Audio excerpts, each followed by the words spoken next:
Before we begin the story, let us know where you're watching from by leaving a comment below. If you enjoy this video, don't forget to like and subscribe. Have a wonderful day. Enjoy the story. Sophie was talking on the phone while crossing the street, pushing her cupcake cart, her apron stained with frosting. "I promise I'll be on time this time, Nana," she said. "Just don't run, girl," her grandmother's voice echoed through the phone. That's when Sophie's delivery cart slipped off the curb and slammed into the shiny bumper of a parked luxury car. Cupcakes flew, frosting splattered across the hood, and the cart flipped over like it knew it had messed up. "No, no, no," she whispered, staring at the scene like it was happening in slow motion. The car door opened. A tall man in a sharp suit stepped out slowly, his face a mix of boredom and barely hidden annoyance. "You hit my car?" he asked, looking at the mess, then at her. "Technically, it was my delivery cart, and it was the wind's fault, and gravity, and maybe the uneven sidewalk," Sophie replied. "That's a Jaguar." He pointed at the car like it was a sacred monument. "Do you have any idea how much it costs to repaint a car like this?" "I do. It's more than I make in 2 months, but maybe we don't need to focus on that right now, okay?" He pulled out his phone and started dialing. "What are you doing?" Sophie asked, trying to wipe the frosting off her hands onto her apron. "Calling the police." "No." She jumped in front of him, like she was in an action movie. "There's no need to bring the law into this. I have a better solution, and it's a lot sweeter." James looked at her, still holding the phone. "I'm listening. You have 5 seconds. I can pay you in cupcakes." "In cupcakes?" "Yes. I run a coffee and sweets cart. Everyone loves it. Honestly, one lady canceled her divorce after eating my brownie. My coffee brings people back to life on Mondays." "This isn't a hospital," he replied flatly. "Then let's make a deal. I'll bring you coffee and cupcakes every day, personally, as compensation. And if you want, I can even put your face on a decorated cookie or write sorry about the Jaguar in caramel drizzle." James raised an eyebrow. "You want to pay for the damage to a luxury car with sweets. They're not just sweets. They're taste experiences, edible emotions. And my coffee is good enough to fix your mood," which clearly had a crash today too. She gave him a big smile. He closed his eyes for a second, like he was asking the universe for patience, then looked at the car again. "And if I say no? Then you'll be known as the CEO who had an innocent baker arrested and crushed the dream of an 81-year-old lady who just wanted to have tea and cupcakes and peace." He crossed his arms. Emotional blackmail. "I've got more." Sophie raised her finger. "What if I told you that today is also my plant's birthday? It passed away last week, but I swore I'd honor its memory by being a better person. This agreement would be part of that." There was a brief silence. James looked at Sophie like she was a rare kind of person, the kind who walks into chaos and still cracks jokes. 7:30 tomorrow at Harper Corp headquarters. 1 double mocha, 2 croissants, and a gluten-free muffin, personally delivered. Was that a yes? That was a deal. "And if you're late, the deal is off, and then I'll call the police." He started messing with his phone again. "Delivered at 7:29, got it." Sophie grabbed a frosting-stained napkin and wrote everything down. "Oh, and just to confirm, do you want your muffin with fruit or with regrets?" "Fruit," he said, getting back into the car. Sophie stood in the middle of the street, looking at the mess, the fallen cupcakes, and the crazy challenge she had just accepted. She took a bite of one of the surviving, slightly squished cupcakes and mumbled, "Sophie, you just sold your dignity for a dented hood and a gluten-free muffin. Well done." Sophie woke up feeling like she missed a flight to Paris. Only the flight was a double mocha, 2 croissants, and a gluten-free muffin on its way to a grumpy billionaire's office with absolutely no sense of humor. Her alarm was playing the Mission Impossible theme, her sister's idea. It was 5:42 in the morning. Sophie jumped out of bed, tripped over the neighbor's cat, which had snuck in through the window again, and landed face first on her food truck uniform shoes. Great start, Sophie. First gravity, now an undercover Garfield with a swollen eye and a coffee maker louder than a NASCAR engine. She began what she called Operation Caffeinated CEO. While she was kneading the croissant dough, she recited to herself, "Double mocha, 2 croissants, gluten-free muffin. Don't be late, don't trip, don't die." With the clock working against her, she packed everything into her thermal tray, taped her flour-covered apron together, and headed out with her coffee cart, which squeaked like it had bronchitis. The Harper Corp building, right in the heart of Manhattan, looked like a temple made of glass and steel. It had more windows than she had friends on Facebook. As she got closer to the entrance, Sophie felt like even the automatic doors were judging her worn-out sneakers. The lobby security guard was built like someone who mixed protein powder into his coffee. When she introduced herself, he looked at her like she was about to hand out pyramid scheme flyers. "I'm James Harper's official caffeine supplier," she said with a smile. "Here to keep him from eating his employees before 9. He didn't laugh. She was used to that. "ID? I've got a napkin with my name on it. Does that count?" Another deadly stare. He called the executive floor. "She's here. The one with the cart." "Yeah, it's like a sitcom." He hung up. 31st floor. "Don't touch anything. Not even the elevator?" she asked. "Not even." He didn't answer. Sophie stepped inside. As the elevator carried her up like a clumsy princess, heading for the Dragon's Tower, she braced herself. On the executive floor, she was met by a receptionist who looked like she was built in too professional to smile mode. Her blazer was as tight as James's patience the day before. "Sophie Martinez, first official delivery of edible, court-mandated compensation," Sophie said.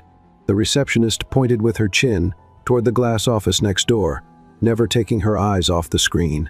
Sophie took a deep breath, pushed the door open with her shoulder, both hands full with the tray, and stepped into the CEO's lair. James sat behind a desk that probably had its own zip code. His laptop looked more expensive than her car. He didn't look up. "You're late. It's 7:31, Mr. Harper." That still counts as 7:30 in 48 states. He ignored the joke. Sophie set the items down on the desk with a flourish worthy of a Broadway waiter.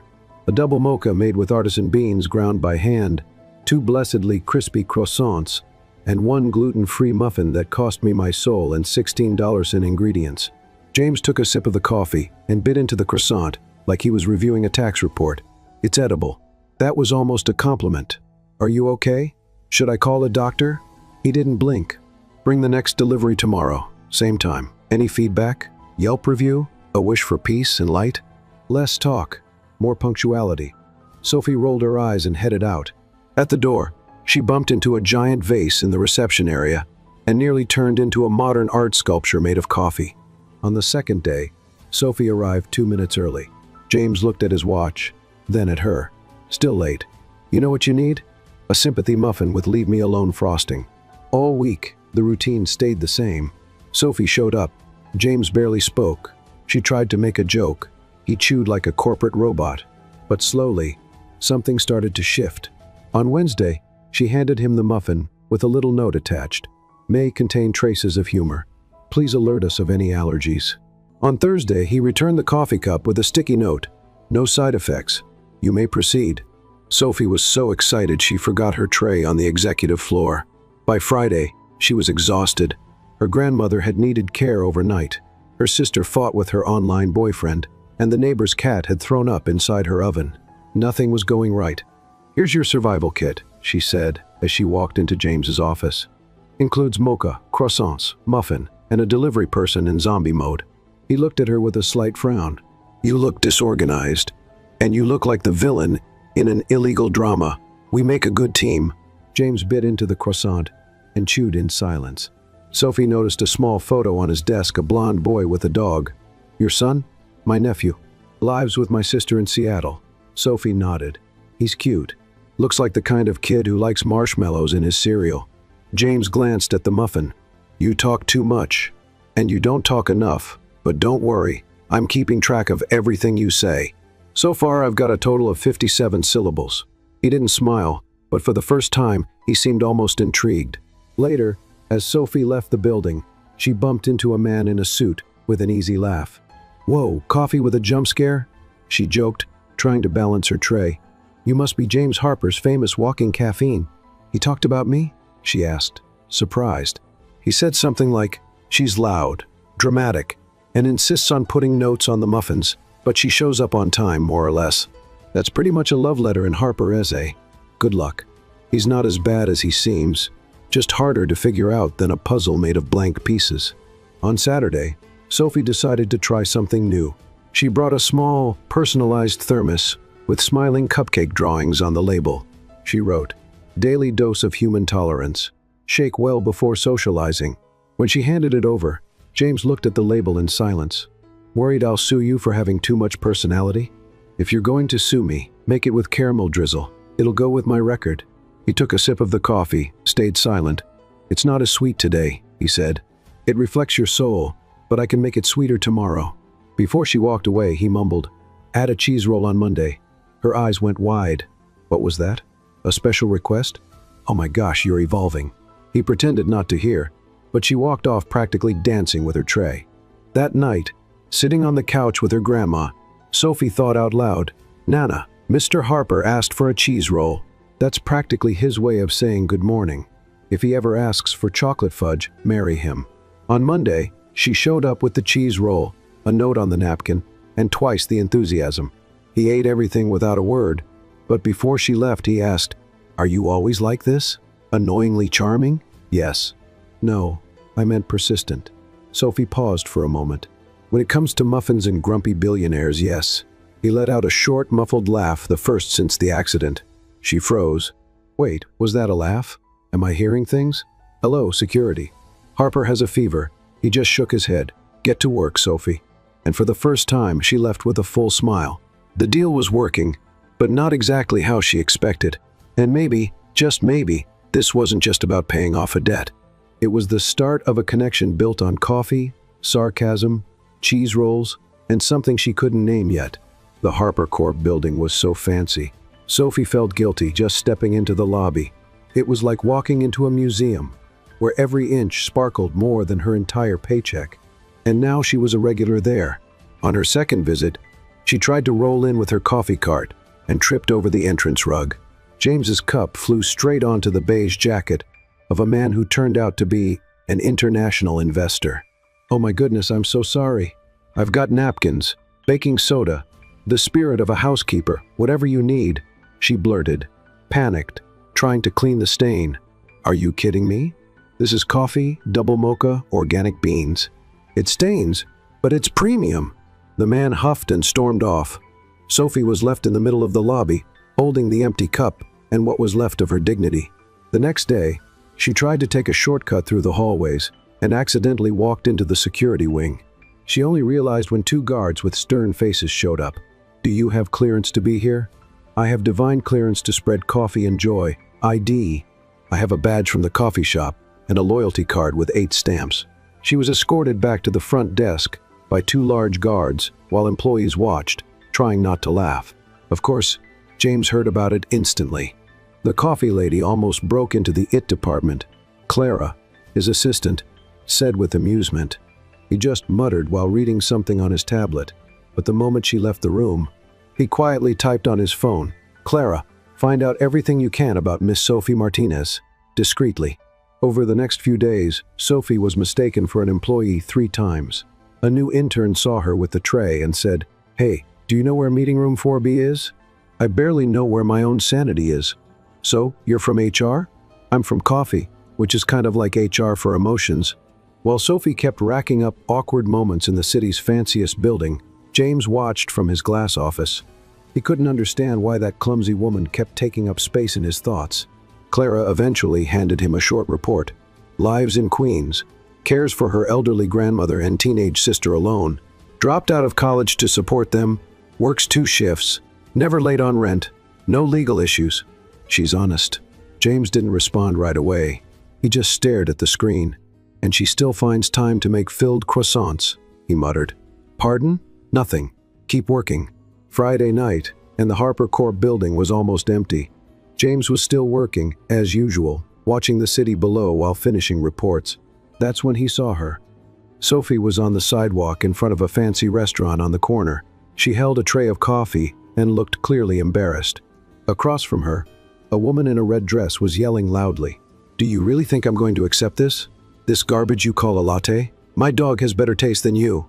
Ma'am, the order came with caramel because that's what was on the ticket. I asked for no caramel.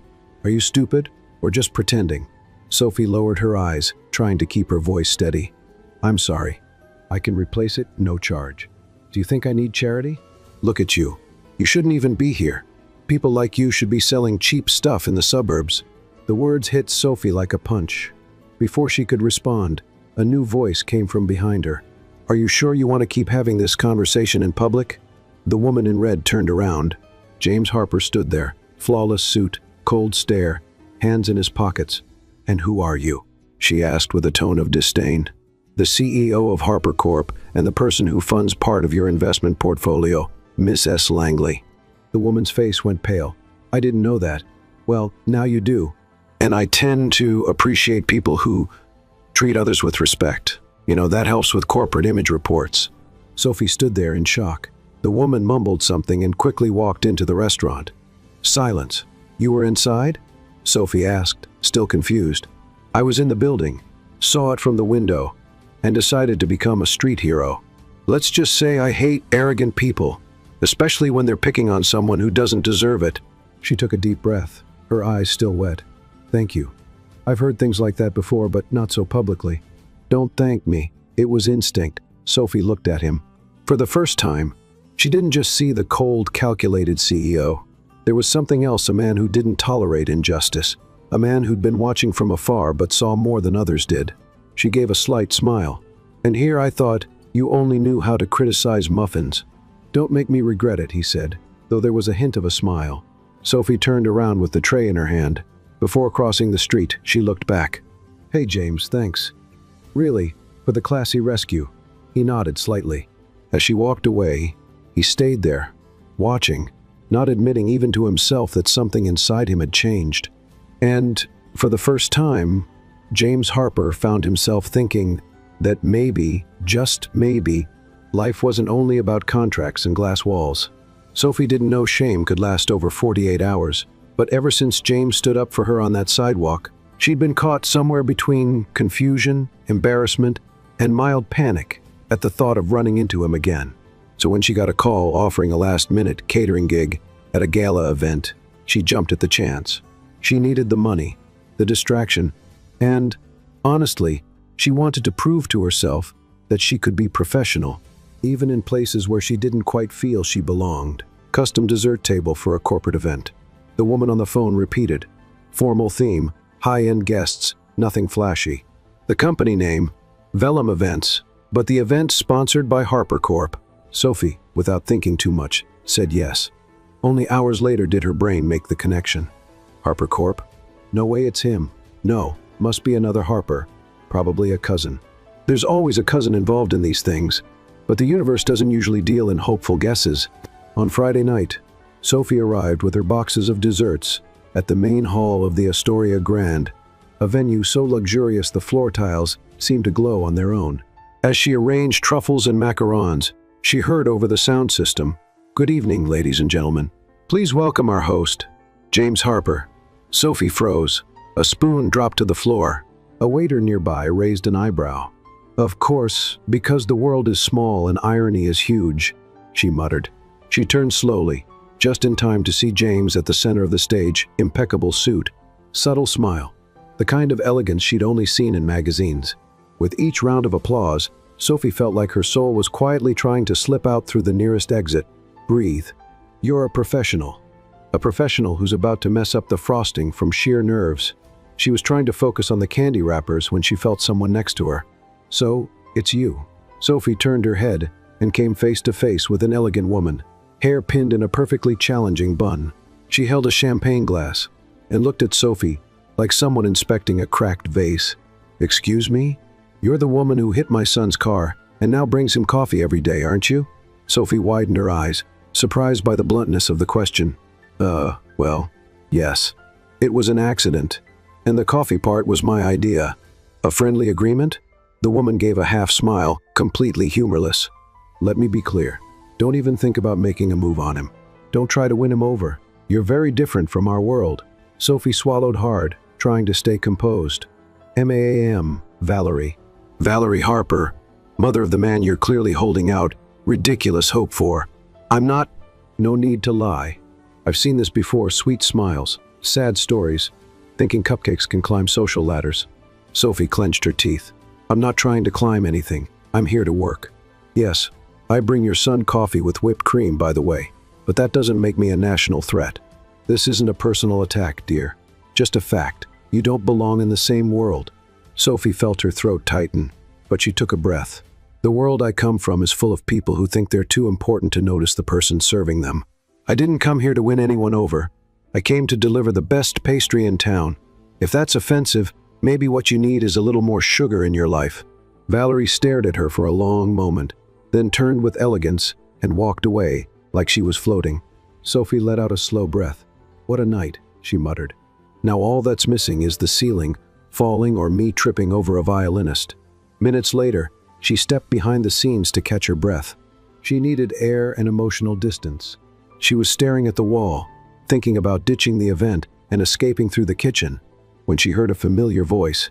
She talked to you, didn't she? Sophie turned. James was there, tie loosened, looking worried. My mother has a gift for turning words into sharp knives. It's impressive, if traumatizing. I'm sorry about her. I should have warned you. You knew she knew about me? I figured she'd find out. I just didn't think she'd come after you.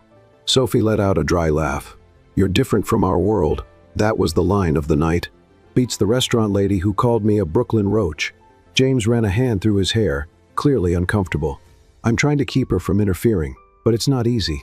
I'm not some charity project, James. You don't have to fix anything. Just don't pull me into your world. I can't handle parties with invisible rules. Who says you have to follow invisible rules? Everyone who looks at me like I walked in through the wrong door. Silence. Then he spoke more gently. Sophie, I didn't ask you to come here, but I'm glad you did. Even with all of this. Even with her, she crossed her arms, trying to keep a neutral face. Look, I liked you. You stayed quiet, but I like my peace even more. And your mom doesn't go well with that. James let out a breath, almost a smile. I get it. I'll finish the table, then I'll disappear quietly. Don't worry. I won't stain Harper Corp's reputation with cupcake frosting. Sophie, she was already back at the table, focused, serious. He just stood there for a few seconds, watching how she kept going, even with her pride wounded, how she never apologized for simply being herself, how her light was different, more human, more real. 2 days later, the sound of a black car at the end of the street made Sophie look up as she swept the sidewalk in front of her little stand. James Harper, again, this time in jeans and a t-shirt, sunglasses on, and a coffee cup from somewhere else. Just to tease her, she guessed. Here to check out the competition? She said. I'm here to scout the neighborhood. Thinking of investing in a new commercial space, he said, trying to sound casual. Market research or just a hidden urge to see the girl you traumatized at the fancy ball? He shrugged. Maybe both. She crossed her arms. You're terrible at lying, you know that? I'm great with contracts, and I'm not the type who pretends to care about commercial properties. Good to know, because here, we only sell coffee, cookies, and uncomfortable truths. James stepped closer, picked up a sample cookie from the table. Any discount for remorseful CEOs? Only if they ask nicely and wear jeans. He laughed, and for a moment, the tension between them melted away like sugar at the bottom of a cup. Sophie didn't know what James was looking for, but she knew one thing. His world might be different, but at that moment, on an ordinary sidewalk, in an ordinary neighborhood, they were standing on the same ground. And maybe that was enough for now. Sophie spent the next few days trying to pretend that meeting. James's mother had just been a bad dream, the kind you wake up from sweating and promise to forget. But it was hard to forget a woman who practically told you that you were a stain on her expensive velvet couch. Still, her pride kept her from stopping the deliveries.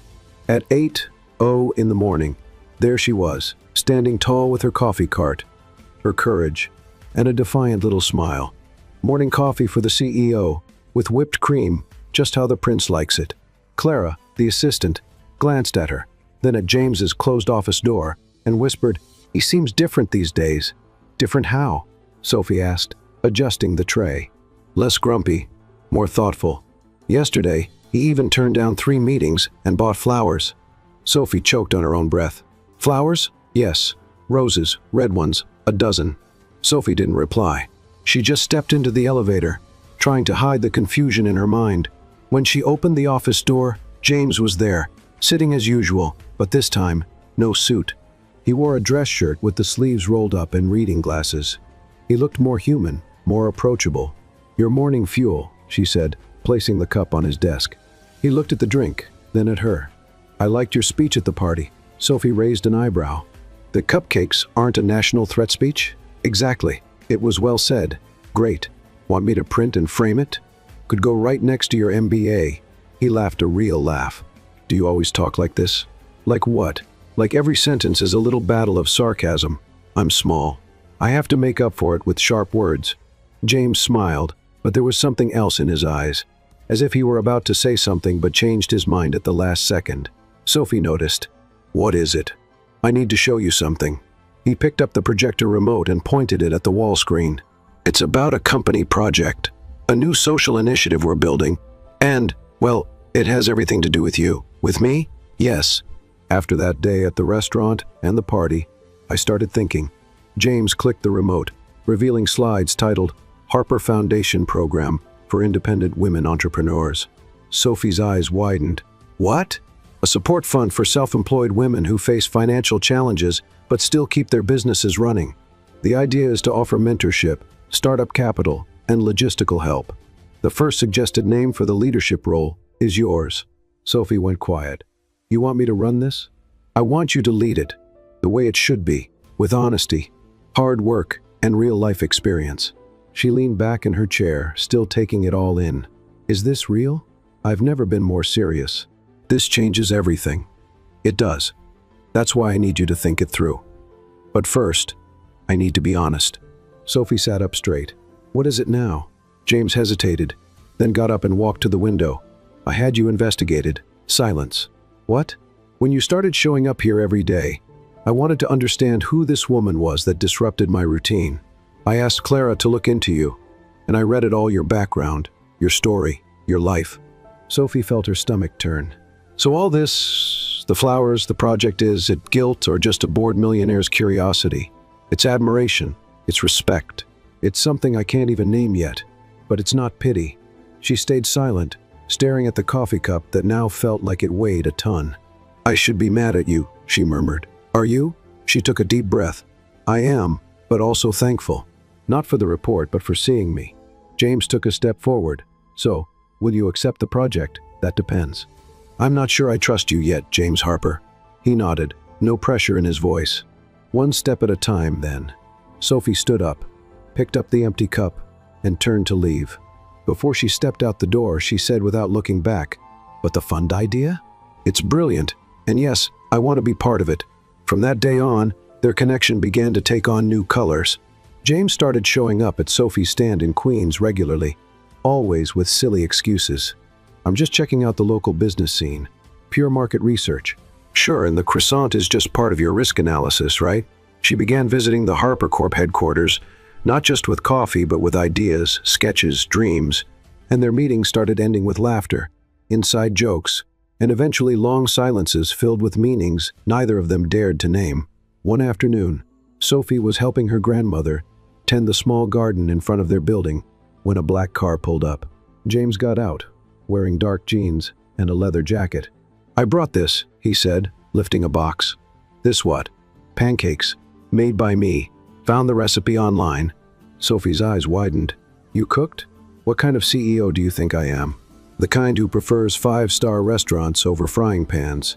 He handed her the box and looked at Sophie's grandmother, who was sitting in a wheelchair with the sun on her face. Are you the famous Mrs. Evelyn? Depends. Famous for what? For having a granddaughter who can throw millionaire executives off balance. The lady laughed, and James instantly earned a point. Sophie invited him upstairs, and for the first time, he saw the small apartment where she lived with her grandmother and younger sister. Everything was simple, but clean, organized, and full of life photos on the walls. Notes on the fridge, the smell of real food. James stayed quiet, taking it all in. This felt more like home than any penthouse he'd ever owned. You're awfully quiet, Sophie said. I'm impressed. With the mess, with how real it all feels, and how light. Her younger sister appeared in the hallway, wearing a band t-shirt and a suspicious look. Is this the coffee guy? This is James, Sophie replied. The famous James with the wrecked car? He cleared his throat, a little embarrassed. Is that an urban legend now? There's even a meme, Sophie joked. Great. Just what my reputation needed. The three of them laughed, and James felt that this sound was better than any applause at a board meeting. That night, when Sophie walked him to the door, They stood quietly in the hallway for a moment. "Thanks for letting me in," he said. It wasn't a favor. It was inevitable. Silence. "What if I want more than just meetings and projects?"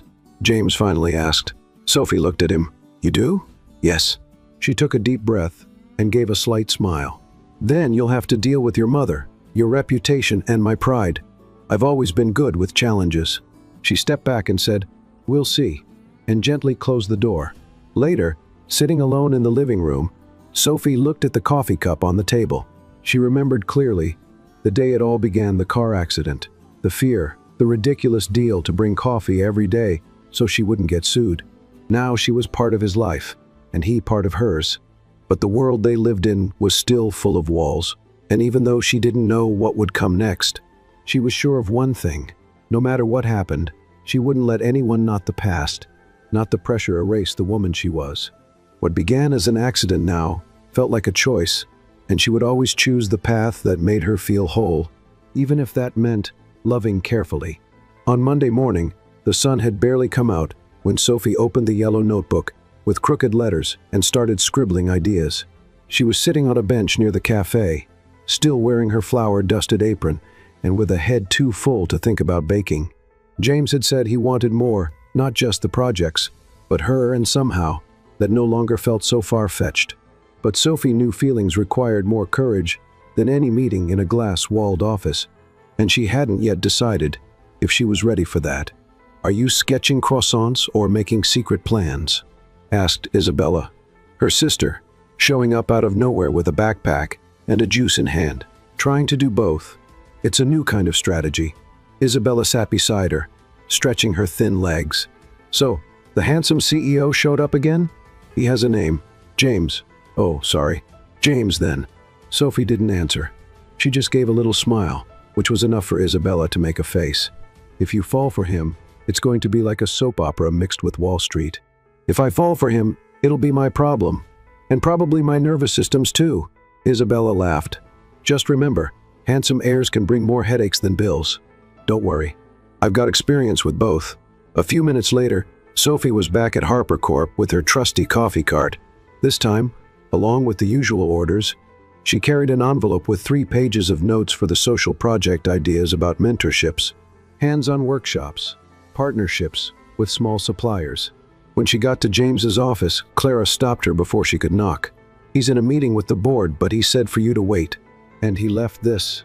Clara handed her a small package wrapped in gray paper. Sophie looked at it curiously and, when she opened it, found a silver keychain with the letter S engraved on it, along with a handwritten note, "Just a reminder that you already have the key to unlock big things." She felt a sudden warmth in her face. She slipped the keychain into the pocket of her apron like it was a jewel. 2 hours later, the office door opened, and James walked in, no tie, looking tired but alert. "Come on in." Sophie followed him and handed over the envelope. He opened it carefully, going through the papers one by one. "This is more than I expected. You thought of everything." "Not everything. Just enough to show you I'm serious about this." He looked at her over the papers. "And so am I." They sat side by side, drafts spread out on the table, and started discussing the details. Ideas came and went. Suggestions turned into plans. We could do workshops in underserved neighborhoods, with support from the foundation, and an online platform for sign-ups, with help from employee volunteers. "Think we can get partnerships with grocery chains? If you lead the project, I'll get the contacts." They were so involved, they didn't notice the time. When Clara came in to say the day was ending, James blinked, like he just snapped out of a trance. "It's 6 already?" "Yes. And you have dinner with investors at 7. Cancel it." "James, it's important." "Then postpone it. I have another commitment tonight." Clara raised an eyebrow but said nothing as she left. James turned to Sophie. "Would you have dinner with me?" She frowned. "Like, real dinner? With food and everything?" "Yes. And napkins. And maybe dessert." Sophie hesitated, but the way he looked at her like she was the center of something bigger made any no vanish. "All right, but only if dessert is cheesecake." They went to a small bistro in Brooklyn, far from the city buzz. The place was cozy, with dim lights, wooden tables, and the smell of basil in the air. They sat in a quiet corner by the window. "Why this place?" she asked. "Because no one here knows me, and because For the first time, I just want to be James. Do you realize how romantic and dramatic that sounds at the same time? I'm trying a new style. Sensitive CEO with a touch of lemon pie. Sophie laughed. Over dinner, they talked about everything: childhood failures, favorite songs, unspoken fears. James talked about the pressure of running an empire, about an absent father and a controlling mother. Sophie spoke about the mom who left too soon, the strong-willed grandma, the rebellious sister.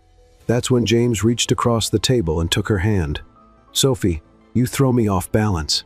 She smiled. "Is that a good thing? I'm not sure yet, but it's real." Suddenly, a phone rang his. James looked at the screen. "It's my mother. Are you going to answer?" "I should. Just 2 minutes." He stepped outside to take the call. Sophie watched him through the window.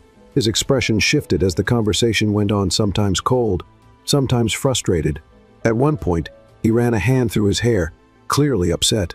When he came back, he looked more serious. "Everything okay?" she asked. "She wants me to go to a meeting with Chinese investors tomorrow, and she wants me to bring the ideal candidate to present as my future fiancé." Sophie tried not to show how that hit her. "And are you going?" "No." I told her that. For the first time in a long while, I said no. Wow. Yeah.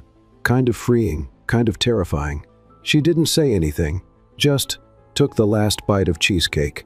On the way back, James drove her home. He stopped in front of her building and turned off the engine. "Sophie, I don't know what this is turning into, but I know I don't want it to end." She stayed quiet for a moment. "You're not used to hearing no, are you?" "Not really." "Then maybe it's time you learn. Because as much as I like this, I still don't know if I'm ready." He nodded, understanding. One step at a time, one step at a time. Before getting out of the car, she leaned in and gave him a quick kiss on the cheek. "Good night, sensitive CEO." He smiled. "Good night, Mrs. I like to mess with your life." Sophie walked into the building, feeling like the ground was a little lighter under her feet. But outside, James sat in the car for a few more minutes, staring at the door. He knew that, from this point on, there was no turning back. The next morning, Sophie woke up to a notification on her phone. New message from James Harper. "Our project was approved. Congrats, Director." She read the text, then read it again, and only then realized she was grinning like a fool. While her grandma, watching from the couch, gave her a suspicious look, Sophie said, "Dreamed about cake, did you?" "Something like that, Nana. Something like that." For the first time in a long while, her heart finally felt in sync with her dreams. It was a sunny Friday when Sophie arrived at Harper Corp headquarters for her first official meeting as director of the social project. No more coffee cart, no more aprons smelling like cinnamon. She wore a simple but elegant dark blue dress, and her hair was pinned back with a modest clip. For the first time, she was there as part of that world, not as a visitor, but as someone who belonged. At the front desk, Clara greeted her with a genuine smile. "Director Sophie," Mr. Harper asked that you head straight up. "Still feels strange to hear that," Sophie admitted, tightening her grip on her purse strap. "You'll get used to it. Or maybe not, but you'll do great either way." Sophie smiled, grateful. In the elevator, the nerves started to kick in. It wasn't fear about the project, it was about what this new step meant. James had crossed the line between personal and professional, and even with all the care and respect he showed, Sophie's heart still moved cautiously. When the doors opened, James was waiting for her, no suit. He wore dark jeans and a gray shirt with the sleeves rolled up, like he had chosen the look to appear effortlessly charming, and he was pulling it off. "Right on time," he said, stepping aside so she could enter. "I'm addicted to clocks and to not getting fired before I even start." He laughed and pointed to the table, where there were 2 cups of coffee and a folder with the project's name on the cover, New Beginnings. "I like the name," she said. "It was your idea. I found it in the footer of one of your drafts. It just felt right for everything we're trying to do." Sophie flipped through the pages while he watched her. "You seem different today," she said, eyes still on the documents. "Different how?" "Less CEO, more human." "That's your fault. I've been spending more time in the real world lately." "Does that include stopping the analysis of croissants, like their stock market shares? No promises." She laughed, and the mood in the room lightened. The meeting was filled with energy. James presented the approved budget, interested partners, and the initial launch dates. Sophie suggested a community event in Queens as the kickoff, something symbolic and accessible. When everything was settled, He leaned back in his chair, arms crossed. Now that we've covered all the business stuff, can I take you to lunch? Is that a real question or a corporate trick? Real question, I promise. No contracts, no spreadsheets. Sophie hesitated for a second, then nodded. All right, but I picked the place. Surprise me. She took him to a food truck tucked between two busy Brooklyn avenues. They sold spicy tacos and fresh juice, and the crowd was made up of taxi drivers, students, and street artists. This place? James asked, raising an eyebrow. Trust me, these tacos can cure a broken heart. He took a bite and coughed, caught off guard by the heat. This should come with a warning. See? That's life spicy, unpredictable, and sometimes it makes you cry in traffic. They both laughed, and James wiped his mouth with a paper napkin. Can I ask you something? You can try. Do you ever imagine living somewhere else? Sophie frowned. Like outside Queens? Outside New York? Maybe even outside the US? Wow, that was specific. Just curious. She paused for a moment. I used to dream about that, but I've also learned that home isn't a zip code. It's where you can be yourself without needing to apologize. James nodded, thoughtful. And you? I've lived in 6 different cities, 3 countries, and none of them compared to the moment I stepped into your kitchen and saw a pot of brigadeiro on the stove. Sophie smiled, a little shy. You're really getting good at saying the right things at the right time. I'm just being honest. They finished lunch, with more juice and fewer defenses. On the way back to the building, he walked her to the subway. You sure you don't want me to drive you? I'm sure. Today, I want to go home alone, get my thoughts in order. And my heart too. He understood. So, see you tomorrow. Tomorrow's Saturday. I know. She raised an eyebrow but didn't answer. She just walked down the subway steps with a smile on her face. That night, Sophie stayed up late, sitting on the couch with her grandmother and Isabella, watching an old movie and debating what is and isn't love. Love is when someone knows your flaws and still chooses to stay, said her grandmother. Love is when you give up the last slice of pizza, said Isabella. Sophie laughed. Love is when you feel like you can be silly, and the person won't leave. They looked at each other and laughed together. The next morning, James showed up unannounced. He had a paper bag in hand and an expression that looked anxious. I brought muffins. Baked by me, or at least supervised by me. Is this an apology or an attempted poisoning? Depends on your taste. They went upstairs and had coffee together, this time with Sophie's grandmother officially present. She already seemed to like him. And what is it that you do for work? She asked. Business. Lots of paperwork, not much excitement. But now, with Sophie, things feel different. She smiled, clearly pleased. Later, when they were alone on the porch, James approached her carefully. Sophie, can I ask you something a bit more serious? Good start. You even used the word serious. I like you, not in a vague or distracted way. I really like you, and I want to try this. If you want that too. Sophie took a deep breath. You know my world's pretty different from yours, right? And you know I'm tired of my world, right? It won't be easy. It won't be light, but it can be real. She looked at him closely, weighing every word, every intention. All right then, let's give it a try. But on one condition. What's that? No flowers every week. If you want to impress me, bring cheese bread. Deal. They laughed, and the kiss happened without any planning. It was slow, tender, but full of everything they'd avoided for weeks. The following Monday, the New Beginnings Foundation was officially launched. The event took place in a renovated warehouse in Queens, decorated with simple lights, panels telling stories of women entrepreneurs, and a table full of sweets made by Sophie. James gave the opening speech, but it was Sophie who truly charmed the crowd. I started selling coffee, scared I wouldn't make rent. Now I'm here, helping other women not give up on their dreams. And that was only possible because someone who I thought was just a grumpy CEO believed in me before I believed in myself. The audience gave her a standing ovation, and from the back of the room, James's mother watched, her expression unreadable. Hours later, she walked up to Sophie, holding a glass in her hand. So it's you again, the one who hit my son's car, and, apparently, his heart too. Sophie braced for impact. Yes, ma'am. I still find all of this unlikely, I'll admit, but he's smiling. I haven't seen that in years. Sophie didn't know what to say. Just take care of him. He's more fragile than he looks, and I'm stronger than I look. The woman nodded, and for the first time, she walked away without bitterness. That night, Sophie and James stayed until the last guest had left.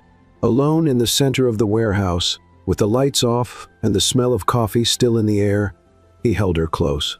"You changed my life," he whispered, "and you reminded me it's worth taking risks." They kissed again, knowing that now, what brought them together wasn't a contract or a car accident. It was a choice, a feeling love.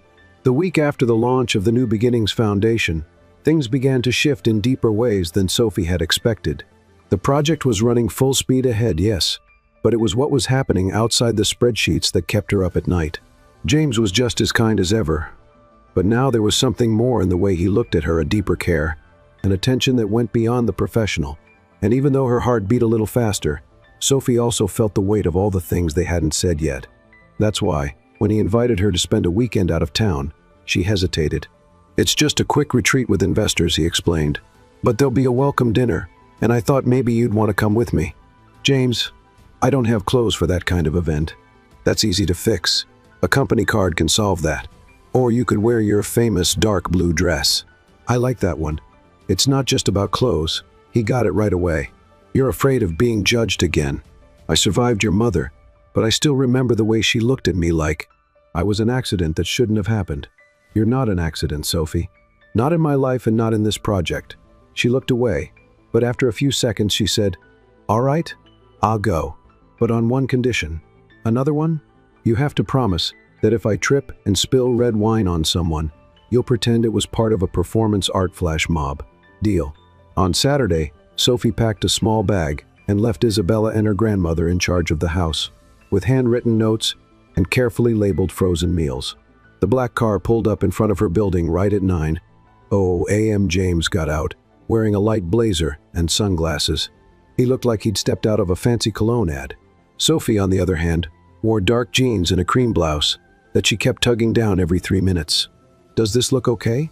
she asked, as soon as he opened the car door for her. "It looks better than okay. It's you, and that's what matters." The drive to the resort was filled with light conversation, spontaneous laughter, and comfortable silence. Sophie shared stories from the cafe eccentric customers, delivery mix-ups, while James admitted that his worst nightmare was being forced to network with people who talked about percentages over dinner. "I don't think you were born to be a CEO," she said, amused. "I think I became a CEO to hide from the rest." "From what?" "From my own mess." They arrived around noon. The resort was tucked away, surrounded by trees, with a view of the lake. There was a golf course, a spa area, and a large glass hall where the evening dinner would take place. Sophie felt out of place the moment she stepped into the lobby. Everything was too white, too quiet, too fragrant. "This place makes me feel like if I sneeze, someone will find me," she whispered to James. "Relax. Most of the people here only seem fancy because they're afraid of being found out." In the room reserved for her, a long dress was hanging in the closet, deep burgundy, simple yet elegant. Sophie's eyes widened. "Did you have this arranged?" "No, Clara did, but I approved. Actually, I lost the vote. She wanted something with more sparkle, said you don't need to compete with anyone, just shine." "I'll pretend that didn't move me," she said, trying to hide her smile. Later, walking into the hall with James at her side, Sophie felt every eye turned toward them, some curious, others with that quiet judgment she knew all too well. She held onto his arm and whispered, "What if I fall? Then I'll fall too. We'll make the headlines, CEO and guest faint from love and wine." She laughed, and suddenly, it was easier to breathe. During dinner, James introduced Sophie to some investors. With ease, no formal speeches, no awkwardness. He spoke of her like part of the team, not as a guest. When he talked about the foundation, he made sure to say the idea came from her and that he had only believed in the project. At one point, a man with graying hair approached and said with a slightly crooked smile, "So, you're the famous Sophie, the girl who became a fund director after crashing into the boss's car." Sophie smiled, unshaken. "Imagine what I could do if I crashed into a helicopter." James nearly choked on his wine. The man let out a forced laugh and walked away. "You're amazing," James said, laughing. "You clearly don't care about your reputation. I care more about the truth. And in this case, the girl holding her glass in her left hand, so she doesn't smudge her bracelet." "Technical details," she said, smiling. The rest of the night passed with an unexpectedly light mood. They danced once awkwardly, clumsily, with James missing the rhythm, and Sophie laughing so hard she almost lost a heel. But no one seemed to care, or if they did, they hid it well. Back in the room, Sophie still felt her cheeks flushed. "That was more fun than I expected. I promised it would be easy," James said. "And you're keeping promises. That's dangerous." He looked at her. "Want to know what's even more dangerous? What? Going all in for you, a little more each day." Sophie looked down, bit the corner of her lip, and finally replied, "Then I guess we're even." That night, they slept in separate rooms, but their hearts had never been closer. Yes, there was desire, but also respect, affection, and care for each other's pace. The next morning, they walked together to the lake. The sun was just coming up, and the air smelled of damp earth and fresh leaves. "Have you ever thought about getting married someday?" Sophie asked out of nowhere. James didn't hide his surprise. "I've thought about it, but I always saw it as contracts and obligations. Until I met you." She looked at him, curious. "And now?" "Now it feels simpler. Like signing a blank agreement, just built on trust." Sophie laughed. "You really have a gift for turning everything into CEO talk. Blame the corporate trauma. But I'm in recovery." They stayed quiet for a while until Sophie said, "I'm afraid of becoming just another story that started out different but ended like all the others." James took her hand. "Then, let's write our own story. All the way through, page by page. No rush, but no running either." She nodded, still not sure how to handle it all, but for some reason, for the first time in years, she felt like she could just try. On the way back to New York, the silence in the car felt different. It wasn't awkward, it was understanding. "Next week, we have the second round of interviews with the entrepreneurs. Remember?" James said, already halfway there. "I remember. And I've gone over the questions 3 times. You're amazing, you know that?" "No, but thank you for reminding me." It was late afternoon when they reached her neighborhood. As she got out of the car, Sophie paused for a second before entering the building. "James? Yes? You don't need to convince me of anything." "What do you mean?" "You don't need to prove you love me. I already know." He didn't answer with words. He just looked at her in a way that said everything and more. After she went inside, James stood there for a few minutes, looking at the entrance of the building, as if it were a starting point. And maybe, in a way it was. On the other side of the door, Sophie leaned against the hallway wall and smiled to herself. Yes, she was afraid, but now she was also in love, and for the first time, willing to really live it, no breaks, no doubts, no holding back. The weekend had been magical, but Sophie knew, as she always had, that real life doesn't take holidays, and love stories don't get special treatment. On Monday, when she arrived at the headquarters of the New Beginnings Foundation, the reception area was busier than usual, and the looks, well, they were different, curious. People whispered and smiled as she walked by. "Looks like Director Sophie came back from her trip with the CEO," murmured one of the assistants, not even trying to hide the tone in her voice. Sophie pretended not to hear, but inside, she felt the weight of the judgment she had always feared. In the elevator, she ran into Clara, who hugged her warmly. "Don't worry. They'll talk about it today. Tomorrow, they'll move on. I didn't even say anything, but they have eyes in social media. You were tagged in 3 photos from that gala dinner." Smiling, standing next to James, and wearing a dress worth more than my rent. It was borrowed, and that pose wasn't on purpose. I tripped and fell into his arm. Clara laughed out loud, and I bet he didn't mind one bit. In the office, James had his head buried in reports. When he saw her, he looked up and smiled that small, quiet smile that said so much. "Good morning." "Morning. Charming CEO. Ready to handle some corporate gossip?" "Always. My secret is to ignore it with style." "Ah, the classic no-comment approach." "Exactly." Sophie sat at the meeting table, but the air felt heavy. She knew something else was coming, and it did. James closed his laptop, crossed his arms, and spoke seriously. "We need to talk." 3 words that chill any romance. "About what?" "About the board. They found out about our trip, and they're not happy." Sophie's stomach turned. "Why?" "Because they're paranoid. They think I'm mixing my personal life with business, and now they want to review the foundation project." "The project they already approved?" "The same one. They're claiming it was approved based on emotion, not on data." Sophie stood up, outraged. "That's ridiculous." "I know, but the corporate world loves a scandal, even if they have to make one up." So, what are you going to do? Fight? I'll defend every line, every proposal, every action you've taken. But Sophie, he hesitated. The pressure might get worse. They might try to remove you from the position. She sat back down, this time slowly, trying to process the blow. I won't back down, she said firmly. If they want to see professionalism, they'll get it. And if they want to fight, I'll bring coffee and courage. James smiled, proud, but there was something else in his eyes, worry. That week, the meetings with the board intensified. Sophie spent hours redoing spreadsheets, defending reports, and proving with hard data what was already clear in the foundation's social impact. At home, her sister Isabella noticed something had changed. You seemed different, more serious, more tired. Growing up is hard work. So is loving someone, right? Sophie stopped chopping vegetables. What are you trying to say? That you and James have something, but it's like you're always afraid to really be happy. Sophie stayed quiet for a moment. I just don't want to rely on that to feel complete. But you already are complete, and maybe that's exactly why he likes you so much. On Thursday, while going over reports at the foundation, Sophie received an anonymous email with the subject line, "Do you really know who James Harper is?" The contents were worse than she expected: leaked documents, old messages, and a list of businesses closed by his strategic decisions that hurt small shop owners. In some, employees were laid off in large numbers. In others, there were lawsuits. Nothing illegal, but everything cold, corporate, and personal. Sophie felt a tightness in her chest. This wasn't the James she knew, but she couldn't just ignore it.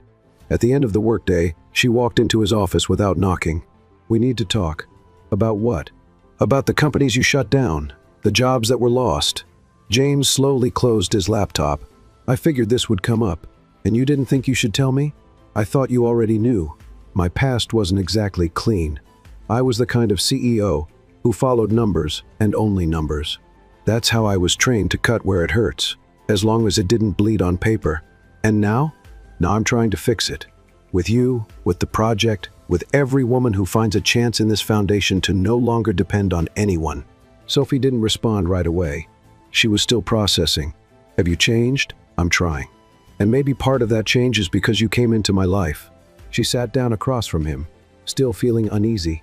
"I don't need a perfect man. I just need someone brave enough to be real. Then I'm your guy. Full of mistakes, but no desire to repeat any of them." That night, Sophie went home deep in thought. She lay down on the couch and turned on the TV, just for some background noise, but her mind was racing. This was the moment of truth. She could either choose to love an imperfect man who was willing, or stay alone, afraid of losing herself. On Friday, before the big meeting with the board, Sophie put together a presentation with photos, videos, and testimonials from women impacted by the project. She asked James to sit among the board members, just as a listener. "Today, I'll speak on my own." And she did, with strength, honesty, and emotion. This project wasn't born in a boardroom. It started with a coffee cart, late bills, and dreams crushed by lack of opportunity. It came from women who fight every day with what little they have. There was silence. Some hard expressions began to soften. And if your concern is my relationship with James Harper, know this: he's never given me anything but support. Everything you've seen here is mine, because I've lived every one of these women's stories. I know what I'm talking about. At the end of the presentation, no one dared to argue. As she walked out, James was waiting for her in the hallway. He didn't say a word, he just hugged her tightly. "You were brilliant. You were quiet. Was that hard?"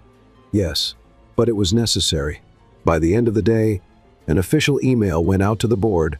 The Recomenzo Foundation would remain active, with Sophie as director and James stepping back from direct oversight to avoid conflicts of interest. "Does that hurt your position?" she asked. "Only if you leave me," he replied with a smile. Sophie felt a lump in her throat. The fight had been tough, but it had been worth it. That night, as they reached her neighborhood, Sophie stopped at the gate and said out of the blue, "James? Yes? Do you still want to write this story with me? More than anything." She smiled. "Then let's keep going. But this time, let's write our own chapters, not someone else's." And that night's kiss wasn't a goodbye. It was a promise. Life, even after so many twists and turns, seemed determined to test Sophie's patience. The days after the big meeting were intense, but there was a strange calm in the middle of the chaos. The Recomenzo Foundation stayed strong. The women supported by the project kept growing. Their ideas and testimonials kept coming in, and suddenly, Sophie found herself in the role of mentor, advisor, and inspiration. She still wasn't used to that.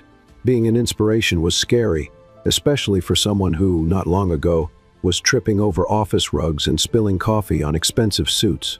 James, on the other hand, respected the board's decision to step back, but stayed close in other ways: home-cooked lunches, midday messages, bouquets of cheese bread. Yes, he found a Brazilian bakery in New Jersey just to surprise her. Deep down, Sophie knew something was coming, but she had no idea it would be so grand. It was an ordinary afternoon, one of those when the New York sky looks like a faded watercolor. Sophie was leaving the foundation, carrying a box of documents, when she saw a black car parked at the door. The window rolled down slowly, and James appeared with a lazy smile. "Need a ride, Director?" "Only if the driver sings Beyoncé the whole way. I charge extra for that." She got in the car, laughing, but noticed something off. He seemed nervous, restless. "You okay?" "I am. I just thought we could do something different today." "Like what?" "Like dinner out. But really out. An hour away. You kidnapped my stomach. I kidnapped all of you. But don't worry. It's for a good reason." Sophie raised an eyebrow, suspicious, but she said yes.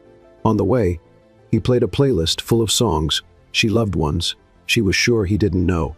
Most of them were her guilty pleasures, cheesy classics, 90s ballads, even an acoustic version of My Heart Will Go On. "Okay, what's going on?" she asked, as the car turned onto a tree-lined road with no cell towers in sight. "Trust me," he said, holding her hand. When they finally arrived, Sophie blinked in disbelief. It was an old barn, restored into a cozy event space. String lights gave off a soft glow, flower petals lined the floor, floating candles lit the room, and soft music played in the background. "All this is for you," James said, opening the car door and offering his hand. "Or rather, because of you." She walked with him to the center of the room. There, a small table was set for two, with candles and a friendly waiter who greeted them with, "Good evening, Mr. and Mrs. Harper," before disappearing quietly. Sophie's eyes widened. "Mrs. Harper?" "Spoiler," James replied. Dinner was light, delicious, and romantic, but she had a feeling something was coming. And she was right. After dessert, James stood up, pushed back his chair, and knelt down in front of her. Sophie put her hand to her mouth, stunned. "James, I promised I'd do this in a unique way. But you know me. I'm terrible with rehearsed speeches. So here it goes." He took a deep breath. "I met you in the worst possible way. Honking horns, flying coffee cups, and fear of the police. I thought you were a disaster, and I was right." She raised her eyebrows. "But you were the kind of disaster my world needed. You messed up my routines, turned my office upside down, made me taste cupcakes that cost me million-dollar deals because I couldn't stop thinking about sugar. And worst of all, you made me feel." He pulled out a small box. Inside was a simple ring with a small blue stone, the exact color of the dress she wore at their first event together. "Sophie Martinez, will you be the CEO of my heart, the CFO of my smiles, the lifetime president of my days? Will you marry me?" She laughed through tears. "That was the most ridiculous and perfect proposal I've ever heard. Is that a yes?" "Of course it's a yes," she shouted, hugging him. As they kissed, the lights brightened, and a group of friends and foundation staff appeared, clapping and cheering. Clara was there, filming everything while crying. "This is going to blow up on the company's Instagram," she yelled. Isabella and Sophie's grandmother were there too. The older woman quietly wiped her tears with a handkerchief. And to top it off, a taco food truck pulled into the parking lot. "In honor of our first romantic lunch," James explained with a smile. The wedding took place in a garden just outside New York. Nothing grand, but everything felt like Sophie wildflowers, an altar decorated with dried leaves, and photos of the women from the Recomenso Foundation scattered across the tables. Instead of gifts, guests brought donations for women's entrepreneurship projects. James wore a light-colored suit. Sophie wore a flowing dress with a vintage touch. Her bouquet had no roses, just lavender and sprigs of rosemary. At the entrance, a sign read, "From coffee to the altar, our story had flavor and courage." Clara was the officiant, of course. She insisted, "We're gathered here not to talk about profits or balance sheets, but to celebrate a long-term investment. Love," she said, drawing laughter. As Sophie walked toward James, Her eyes sparkled brightly, no doubt, no fear. "Are you sure you don't want to run away right now?" he whispered playfully. "Only if it's with you. Forever." They exchanged vows that even made the waiters cry. James spoke about learning to feel, to listen, to let go. Sophie spoke about learning to trust, to open up, to love without fear. When they were declared husband and wife, guests tossed coffee beans in the air, Clara's idea, of course, and the band played an acoustic version of Can't Help Falling in Love. The reception was simple, full of laughter, clumsy dancing, funny videos, and cupcakes with signs that read, "A sweet new beginning." At the end of the night, while dancing alone in the garden with the last guests leaving and the sky full of stars, James looked at Sophie and said, "I love you," with all the spreadsheets and surprises. "And I love you," with all the stumbles and spilled coffee. They kissed, knowing that this story, the one that started with an accident, was never a mistake. It was fate. And there, among laughter, dancing, and love, they lived the first day of the rest of their lives together.